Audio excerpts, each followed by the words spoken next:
बिस्मिल्लाहिर्रहमानिर्रहीम।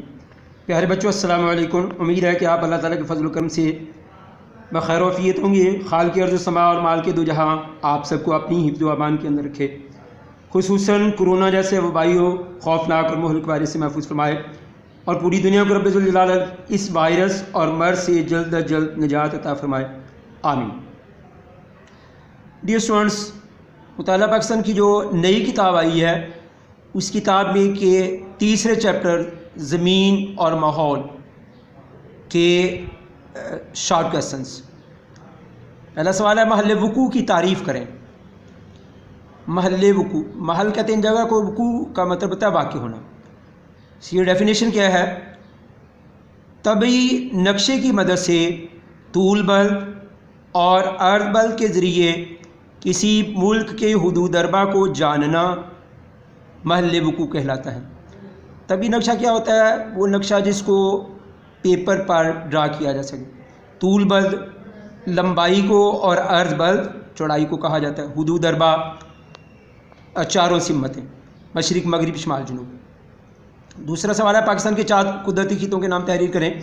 ये आपको मैंने पहले करवाया हुआ है, वही है पाकिस्तान के कुदरती खितों के नाम। पाकिस्तान के 4 कुदरती खितों के नाम ये है: मैदानी खिता, सहराई खिता, साहिली खिता, खुश्क और नीम खुश्क पहाड़ी खिता। उसमें 4 थे, इसमें 5 थे, इसमें 4 हैं। सवाल नंबर 3 है, सेमोथोर का मफहूम लिखिए। सेमोथोर, बाज़ औक़ात ज़ेरे ज़मीन पानी की सतह मज़ीद बुलंद हो जाती है और पानी ज़मीन के मसामों से गुज़र कर ज़्यादा मिक़दार में सतह ज़मीन पर आ जाता है और ज़मीन दलदल बन जाती है। इसको सेम का नाम दिया जाता है। और जब किसी इलाके में पानी की सतह 5.1 मीटर तक रह जाती है ज़ेरे ज़मीन, तो ज़मीन में मौजूद नमकियात पानी के साथ सतह ज़मीन पर आ जाते हैं। पानी बुखारात बनकर उड़ जाता है और नमकियात सतह ज़मीन पर रह जाते हैं। इसके नतीजे में ज़मीन काश के काबिल नहीं रहती और वो बंजर हो जाती है। इस सूरत हाल को थोर का नाम दिया जाता है। सवाल नंबर 4 है, जंगलात के 2 फ़वाइद बयान करें। बेशुमार फ़ायदे हैं, लेकिन इसमें से 2 सिर्फ़ आपने लिखने हैं।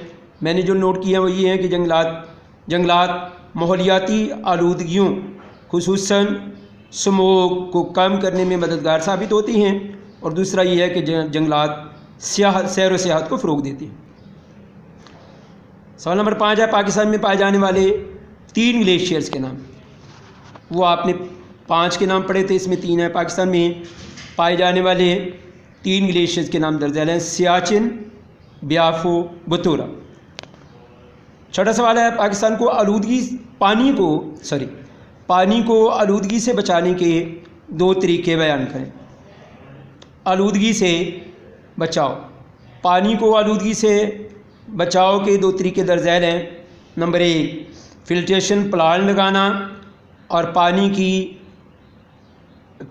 फिल्ट्रेशन प्लांट लगाना। ये हेडिंग बन जाएगी। पानी की आलूदगी से बचने के लिए फैक्ट्रियों से खारिज होने वाले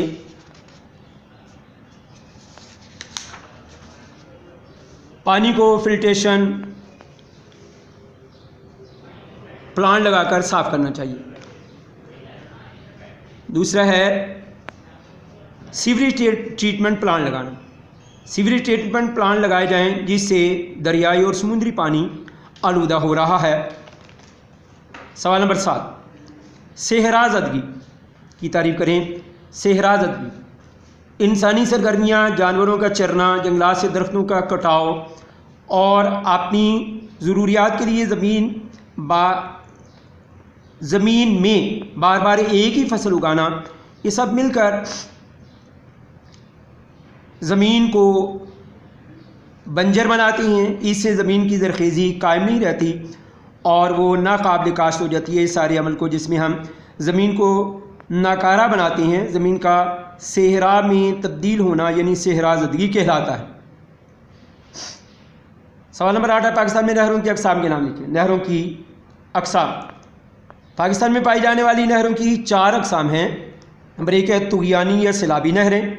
नंबर 2 है दवामी नहर जो हमेशा चलती रहती हैं। नंबर 3 है गैर दवामी नहर, जो कभी चलती हैं कभी नहीं चलती। नंबर 4 है राब्ता नहरें, जिन्हें लिंक कैनाल भी कहा जाता है, जो एक दरिया का दूसरे दरिया से राब्ता करती हैं। सवाल नंबर 9 है ज़मीनी दर्जा हरारत में इजाफे की वजह से किस किस्म की मौसमियाती तब्दीलियाँ वक़ूअ पज़ीर हो रही हैं। मौसमियाती तब्दीलियाँ, ज़मीन के दर्जा हरारत में इजाफे की वजह से दर्ज झैल मौसमियाती तब्दीलियाँ वक़ूअ पज़ीर हो रही हैं। पहला है बारिशों में कमी या ज़्यादती, कभी बारिशें कम होती हैं कभी ज़्यादा होती हैं। सैलाब का आना,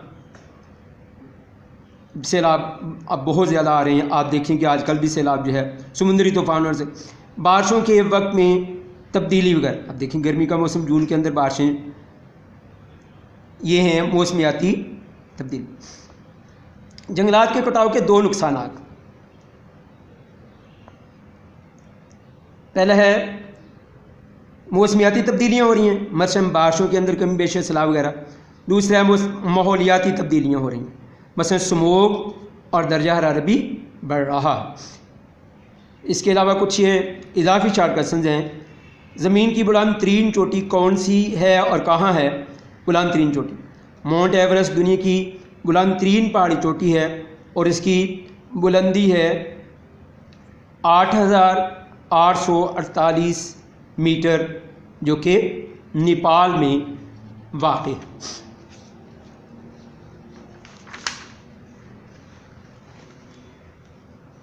इसके बाद अगला इजाफी शॉर्ट क्वेश्चन है रूफ गार्डन किसे कहते हैं? रूफ गार्डन ख़त इस्तिवा, जो दरमियान वाली लाइन है जो ज़मीन को 2 बराबर हिस्सों में तकसीम करती है। ख़त इस्तिवा के करीब दुनिया के घने तरीन जंगलात पाए जाते हैं जिन्हें रूफ गार्डन कहा जाता है। ख़तरे से 2-4 जानवर कौन सी? कुछ जानवर ऐसे हैं जिनको आलमी इदारे ने ख़तरे की ज़द में करार दिया है। उनमें बर्फ़ानी रीछ है, इंडस डॉल्फिन है, काला हिरन है। ग्लोबल वार्मिंग से किसे कहते हैं? 14वां सवाल है ग्लोबल वार्मिंग। फैक्ट्रियों और गाड़ियों से निकलने वाले धुएं से हवा में नुकसानदेह गैसों का इजाफा हो रहा है, जिसकी वजह से कुदरती माहौल को नुकसान पहुंच रहा है। मसलन ओजोन की तह का ख़त्म होना और ज़मीनी दर्जा हरारत का बढ़ना, इसे ग्लोबल वार्मिंग कहते हैं। 15वां सवाल है स्मोक से क्या मुराद है? स्मोक हवा की आलूदगी ही की एक किस्म है जो कि धुएं और धुंध, तो इसका फार्मूला क्या है? स्मोक प्लस फोक का अमेज़ा का बना मजमुआ या मुरक्कब है। ये इंसानों में आँखों, फेफड़ों और जल्दी अमराज का सबब बनती है। 16वां सवाल है माहौल से क्या मुराद? माहौल से मुराद किसी जानदार के इर्द गिर्द का वो इलाका जो इस जानदार की ज़िंदगी, इसकी सरगर्मियों को मुतासिर करे, माहौल कहलाता है। माहौल जिसमें तभी खदोखाल, आबो हवा, मिट्टी और कुदरती नबातात वगैरह शामिल है। 17वां सवाल है ताज़ा पानी का सबसे बड़ा ज़रिया क्या है? पानी का बड़ा ज़रिया ग्लेशियर्स पाकिस्तान समेत दुनिया भर में ताज़ा पानी का एक सबसे बड़ा ज़रिया है। आखिरी शॉर्ट क्वेश्चन है इसका, पाकिस्तान के नहरी निज़ाम का तारुफ बयान करें। पाकिस्तान का नहरी निज़ाम बरसगीर में अंग्रेज़ हुकूमत ने 19वीं सदी के आगाज़ में जदीद तरीन नहरी निज़ाम तामीर करवाया, जो आज दुनिया का सबसे बड़ा नहरी निज़ाम कहलाता है। ये पाकिस्तान का नहरी निज़ाम है जो दुनिया का बेहतरीन नहरी निज़ाम है। इसके साथ तीसरे चैप्टर के शॉर्ट क्वेश्चन जो आपको दिए जा रहे हैं मुकम्मल हुए, ये 18 हैं। अज़ीज़ तलबा व तालिबात, कोरोना की वबा चूँकि अल्लाह ताला की तरफ से एक आज़माइश और अज़ाब है, लिहाजा ऐसी सूरत में ज़्यादा से ज़्यादा अल्लाह रब्बुल इज़्ज़त को याद किया जाए, कसरत से तौबा इस्तिग़फ़ार की जाए, नमाज़ों की पाबंदी की जाए और कुरान करीम की तिलावत को अपना मामूल बनाया जाए, वालिदैन की खिदमत और बड़ों के एहतराम को लाज़मी करार दिया जाए, दुरूद पाक का भी विर्द किया जाए। आखिर में एक मरतबा फिर दुआ है कि या हमारे रब हमसे राज़ी हो जा, हमारी गलतियों कोताहियों से दरगुज़र फरमा और हमें कोरोना वायरस से महफूज फरमा। आमीन सुम्मा आमीन बिजाहिन नबील करीम अमीन। अल्लाह हाफिज़। अस्सलाम।